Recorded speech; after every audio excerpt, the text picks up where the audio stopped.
E sejam muito bem-vindos ao programa onde a sua saúde é a estrela. E principalmente a gente vai falar de gestão de saúde. Como é que realmente funciona o seu atendimento médico? E para isso a gente vai trazer uma doutora, uma pediatra, mas que se apaixonou pela administração hospitalar. E hoje ela é especializada em gestão, administração hospitalar, mestra em gestão e saúde pública. E hoje ela coordena a Santa Casa de Misericórdia de Goiânia. Então vamos falar sobre como o dinheiro público pode melhor servir você que está aí nos assistindo, depois da vinheta.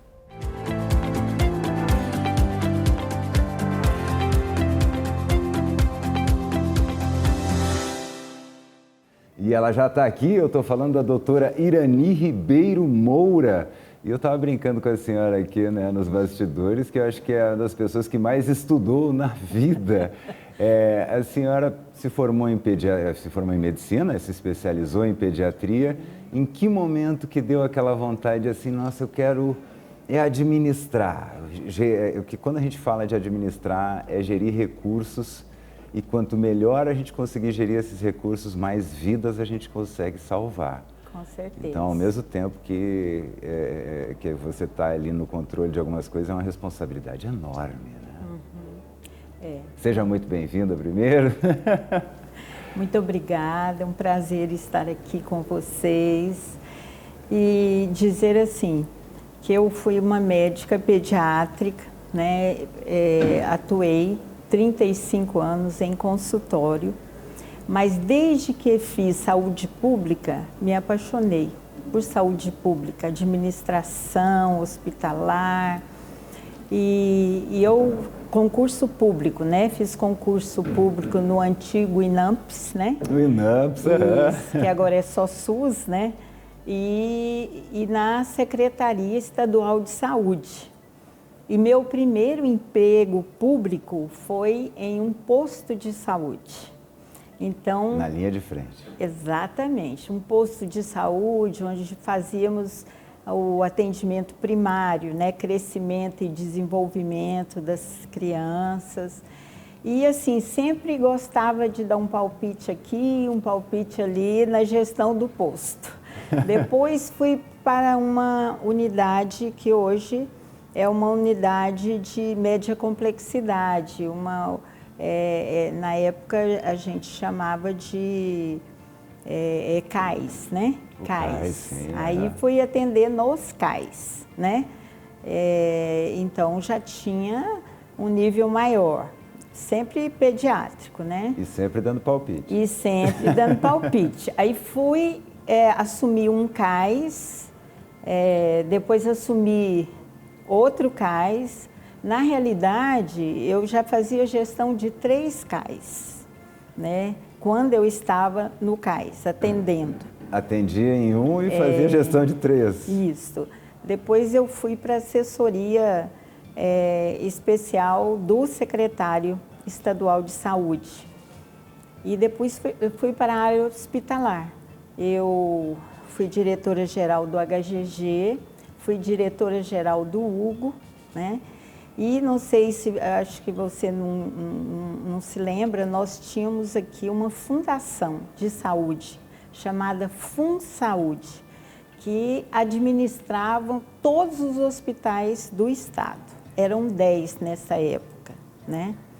E então eu fui diretora também desta unidade, da fundação. E depois fui para o Ministério da Saúde, né?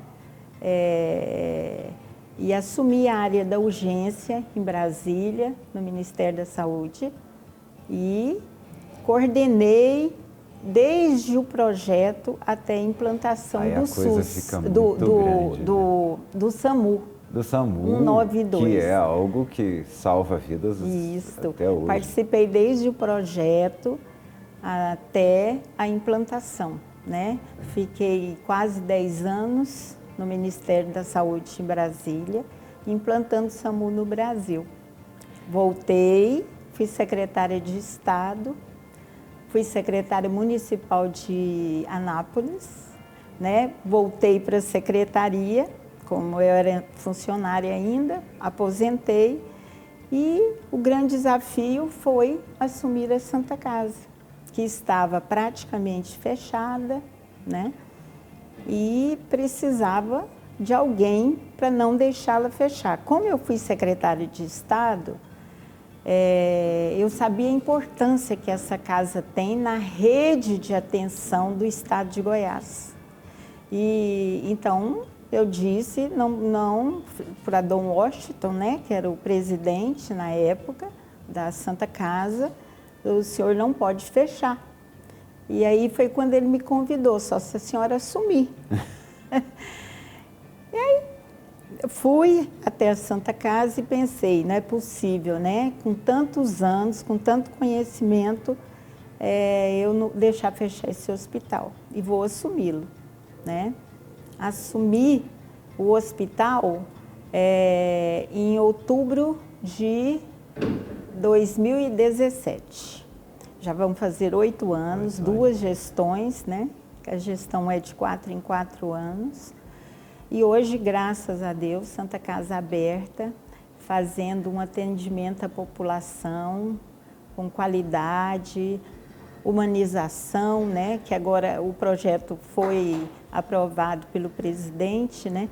Mas assim, nós temos um amor muito grande por aquela casa, onde acolhe a população que não encontra porta aberta em outros lugares. Santa Casa sempre foi, quando você ouve o nome Santa Casa, a gente tem Goiânia, Anápolis, todas as cidades têm, Santa Casa de Porto Alegre, né? Então, isso. Quando você ouve esse nome, você sabe que é uma referência. Eu lembro quando eu era pequenininho, o primeiro hospital lá no Rio Grande do Sul que chegou uma máquina de quimioterapia foi na Santa Casa de Misericórdia. Então, sempre foi. Então, realmente, esse trabalho de você ver quase fechar e para onde iriam todas aquelas pessoas que eram atendidas ali, ou seja, quando você gera algum problema num ponto aqui, você cria um gargalo em vários outros lugares, né? Imenso. Quando você mexe no macro, né? A senhora que já mexeu com Secretaria de Saúde, sabe, eu tenho um problema nesse postinho aqui, os vizinhos começam a ficar lotados, começam a sobrecarregar. Como que se faz esse cálculo? Como é que... Quantas pessoas eu tenho para atender, quanto de dinheiro eu tenho, o que eu consigo fazer com isso? É um trabalho muito grande e que não pode errar. O erro ali, o preço é diretamente em vidas, né? Exatamente. E um hospital, hoje nós temos no Brasil 1.862 santas casas no Brasil, né? Em Goiás, nós temos entre santas casas e filantrópicos, nós temos em torno de mais ou menos 30 instituições, né? Então, assim, são instituições que trabalham com muita dificuldade, visto que para ser filantrópica você tem que ter no mínimo 60% SUS, né? Na nossa Santa Casa de Misericórdia de Goiânia, 96% é SUS. Nossa, então, assim, trabalhamos com uma tabela SUS altamente defasada, né? Uma consulta médica, R$10, né? E o médico, o Ministério demora 60 dias para pagar. Esse recurso vem para a Secretaria Municipal, né? Nossa Secretaria Municipal de Goiânia. Ou seja, o governo não demora 60 dias para pagar o hospital, demora 60 dias para transferir o dinheiro. O recurso para o município. E o município, né, nessas gestões que tivemos aí, né, demora meses para repassar. Goiânia teve um período complicadíssimo, né? Complicadíssimo. Olha, vamos dar nome aos bois durante essa gestão. 3 gestões, assim, que nós tivemos muita dificuldade com o repasse, com a complementação, né, de recursos. Que o município também entra com um pouquinho. Isto, mas assim, nós nesses 3 passados não recebemos um tostão de complementação. Eu digo assim para você. Ficou né? só nos R$10 mesmo por consulta. Só nos R$10. né? E nós também não temos recurso para aumentar, né? E assim, tem cirurgias que nós fazemos e ficamos no vermelho, porque o que gastamos não recebemos, recebemos menos, né? E dá atrasado, né? Então, o planejamento é muito difícil no hospital público, sabe? O planejamento é muito difícil e você não tem o recurso para pagar os fornecedores na data certa, porque você não sabe quando você vai receber. Você não tem recurso para pagar funcionários na época certa. E assim, o Ministério do Trabalho te dá até o dia 6, né? Dia 5, você tem que pagar toda a sua folha. A folha e muitas vezes você não tem recurso. Então, você tem que fazer um malabarismo enorme para você equalizar essas despesas, sabe? E a entrada é muito pouca. E o gasto, você viu na época da Covid, nós tivemos 5 aumentos de medicamentos. Medicamentos que eu pagava R$ 2,50, eu passei a pagar R$ 60 na época da Covid. Sim. E se quiser, porque outros estavam pedindo. Até as próprias máscaras, né? O que era centavos EPIs virou... aumentaram, né? Um número significativo. Então, passamos a gastar muito. E até hoje eu tenho lá despesas com a Covid que não foram pagas pela secretaria. Até hoje está pendurado lá? Pendurado. Hoje, né, não digo essa gestão, né, que agora tem 4 meses, né, mas as gestões passadas, nós estamos com uma dívida de 15 milhões na secretaria, para ser repassado para a Santa Casa. E é muito importante que as pessoas entendam também, essa dívida ela é de Goiânia. Ela não é do prefeito que foi embora. Não. Ele não vai pagar. Não, a gente em algum momento a gente precisa pagar. Da secretaria, exato. Né? Da secretaria. Você, né, o hospital precisa receber e o povo. Quando a gente fala, o dinheiro público, adoro, porque a gente tem muito aquele conceito, o dinheiro público não é de ninguém, não, meu irmão, é de todo mundo. Então, em algum momento, esse rateio vai sair para pagar. Isso. Eu brinco muito aqui da questão do SUS. Hoje o Brasil tem o maior sistema de saúde público do mundo. Verdade. Não é uma coisa simples, não é uma logística simples, porque uma coisa, eu gosto muito quando o pessoal nos compara com países nórdicos, assim, tipo Noruega. Lá na Suécia, a Suécia é do tamanho de Goiânia e Aparecida, né? Se juntar já dá quase a Suécia. Então é muito fácil você entregar saúde quando você tem, vamos dizer ali, 500 mil quilômetros quadrados ali agora quando você tem 150 milhões de quilômetros quadrados, onde você tem lugares que você não chega de carro, a gente vê. E eu sempre falo isso, acho que falta também um pouquinho a minha culpa da imprensa nesse sentido. Que quando na hora da votação a gente mostra lá as urnas eletrônicas, nas canoinhas, né, nas bajaras, que o pessoal chama lá no norte, indo. Mas isso acontece o tempo todo com remédio, com vacina e com instrumentos médicos, até com médicos. Em lugares que você não tem ambulância, você tem ambulancha. Isso. Né, para poder fazer isso só aqui no Brasil, querido. Não vai ter na Suécia, isso não vai encontrar. Não. Então, como é que faz para você, se a gente tem toda essa variação?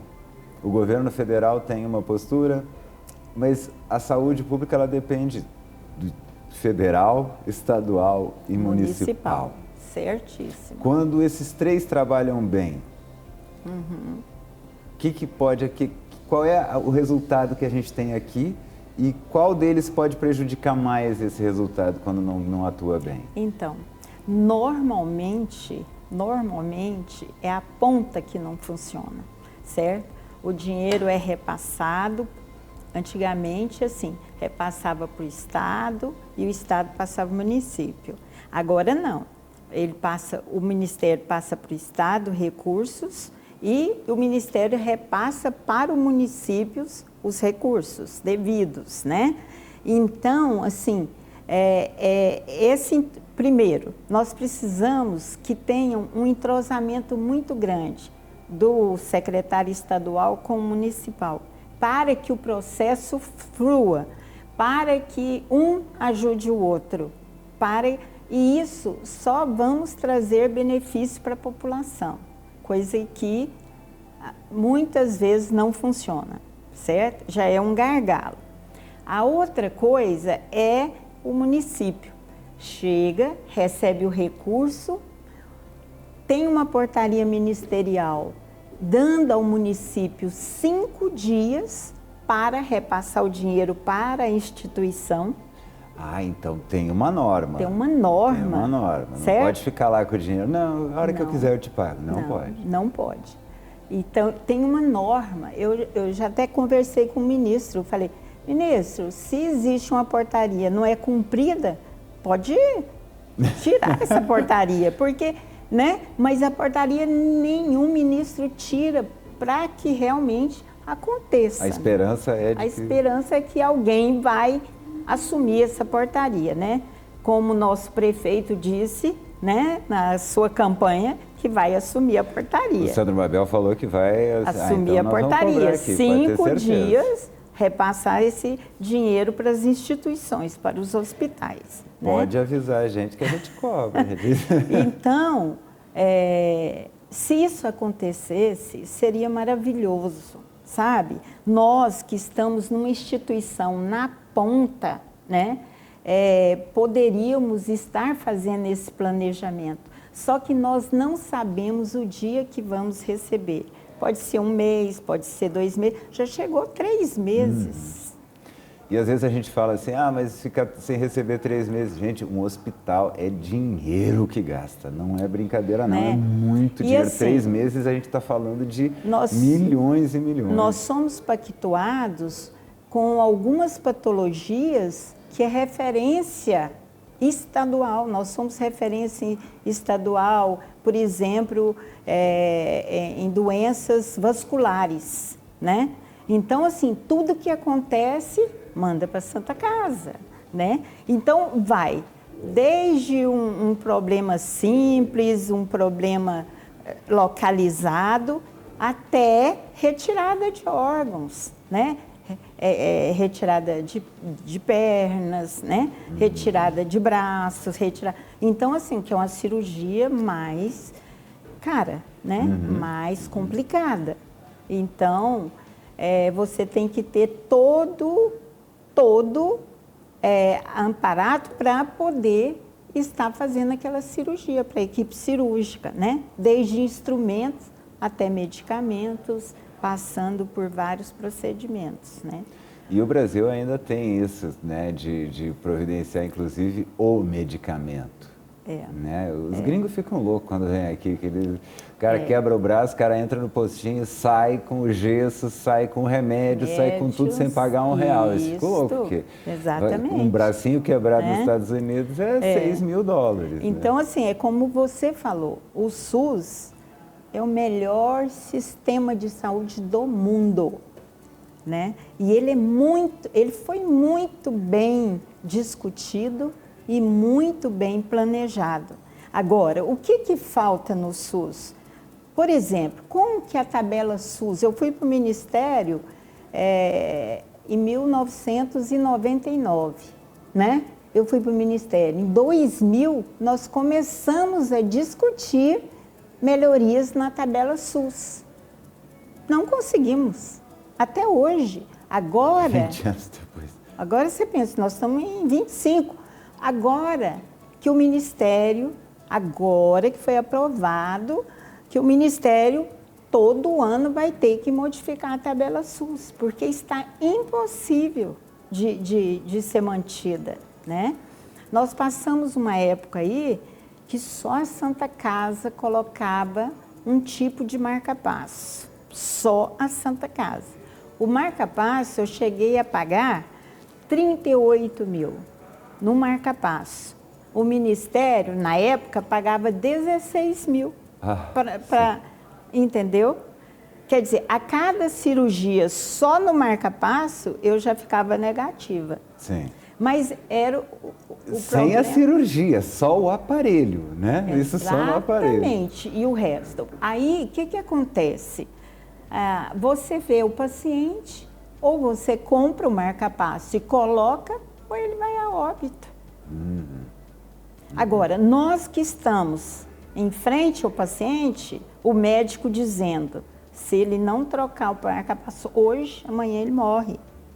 Entendeu? Então, assim, a gente não vê outra coisa a não ser salvar vidas, sabe? E eu tenho lutado muito por isso, sabe? Eu tenho muita fé, né? Muita fé. E então eu digo, a cada vida que salvamos, Deus abre uma porta para a gente, né? E vamos, e vamos, e vamos. E tem gente que doa, né? Por ser um hospital filantrópico, vocês conseguem captar bastante recurso de doação para poder salvar esse cara do marca-passo, que a gente sabe que é um instrumento fundamental para quem precisa. Se eu vou pagar praticamente o dobro do que o Ministério vai me pagar, eu preciso tirar esse dinheiro. Né? A boa vontade, ela vai até um determinado limite, porque o resto precisa de dinheiro. Eu brinco muito isso, não vão descer querubins do céu. Por mais que a gente esteja fazendo um trabalho nobre. Assim, nós temos, assim, contado com o apoio dos parlamentares, dos vereadores, né? Os deputados estaduais, deputados federais, senadores, né? Existe algum estudo que mostra o quanto de economia que se consegue, por exemplo, quando a gente investe aqui na saúde primária, na saúde básica, lá nas UTIs, quando a senhora fala que daí os hospitais eles esvaziam um pouco, tem algum estudo que mostra que existe economia mesmo? Sim. Não é gasto, é investimento mesmo. Exatamente. Tem estudos que demonstram, né? Eu, por exemplo, se eu fosse prefeito em algum município, eu ia investir em atenção básica para valer, sabe? Para valer, porque eu ia gastar muito menos com saúde. Eu ia capacitar esses médicos em tudo, fazendo a prevenção, que a prevenção é importantíssima. Hoje, a gente fica preocupada, porque o índice vacinal, né, está muito baixo. Os pais não levam as crianças, os adultos não vão. O que está acontecendo, né? Antigamente, nossos índices vacinais eram acima da média. A gente era referência mundial. Não era? E agora? Por quê? O que está acontecendo? É lá na atenção primária que a gente trabalha a prevenção, mostra, olha, tem essa doença, tem a vacina, o senhor toma, não vai ter essa doença. Né? Quantas patologias foram erradicadas? Agora estão voltando. A gente está poliomielite, gente. Não é possível. Não é possível. Pois é. Ah, não, tétano. Gente, né? e é algo assim que só por causa daquela história da vacina da Covid se criou um pânico. Né? Até vou deixar um trechinho da série Plantão Médico, essa nova agora versão, onde eles abordaram isso que os pais vão lá nas redes sociais, não, eu não dei a vacina disso por causa... E não levam os filhos, não vacinam, né? E as crianças têm uma patologia como a polio, meu Deus, né?